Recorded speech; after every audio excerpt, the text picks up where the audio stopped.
6 months ago, we discovered the pay discrepancies at the BBC. They affected me very directly. I've spent the intervening time trying to put them right through an equal pay complaint, through a formal grievance.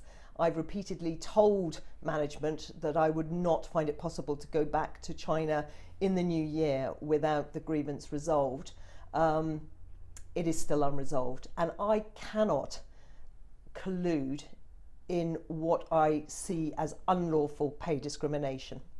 And do you feel that the BBC were straight with you in their dealings? I mean, do you feel at any time the BBC lied to you about what was potentially on the table when you went out to China or in any of your more recent dealings with them?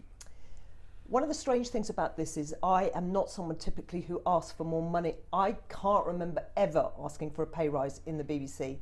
I believe not just in equal pay, but in fair and transparent pay. I am disappointed that there isn't more transparency around pay, and I'm disappointed that I don't quite know how to phrase this, been allowed to misunderstand the circumstances of my own pay. I went to China in 2014 thinking I had secured pay parity. It was very important to me, the principle of equal pay, because I felt I had possibly been discriminated against previously on pay. I had no evidence because we never see each other's pay, but I and many other women thought that that was a distinct possibility. So when I started the China job, I said I will only do this job if I'm paid equally.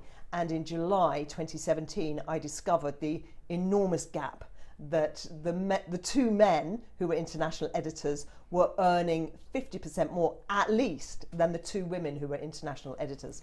Now, I kept asking for the benchmarks which might justify those pay differences, but I was never given them. I know you've just addressed this on other programs, but let me just ask you, in effect, given that you were offered a pay rise, you say that what you want is equality rather than a pay rise. Does that mean in practice that what you're asking the BBC to do is reduce the pay of other men? It is a difficult question how the BBC solves the problem.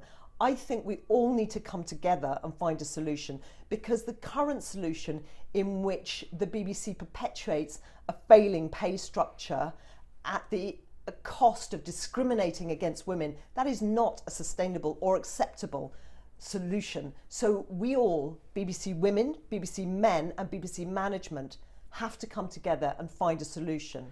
I would also say that only management have the facts. We don't have the facts, so it's impossible for me to say, oh, this is how the BBC should construct an equal, fair and transparent pay system, because I don't have the information. But isn't that in practice what equality means? Is either to become equal, either your pay has to rise or someone else's has to fall. You were offered a pay rise and you said very openly in your letter that you weren't after a pay rise. So in practice, in practical terms, isn't that the implication of your position, that other people's pay should fall? I admire my male colleagues, and I don't want this to get personal. I don't want to be implying that anybody's pay should be cut. It's not my job. I am not a BBC manager. So I think you should take that question to them, really. And do you, I mean, the BBC say they've announced these internal audits, not one but three of them. They say they go further than other organisations on this issue, and they say, Tony Hall would say, that over the last 5 years they've tried to move significantly on this issue. What do you say to those BBC responses to your letter, which is that the BBC is doing more on this than most other organisations? I'm still disappointed by the BBC's response.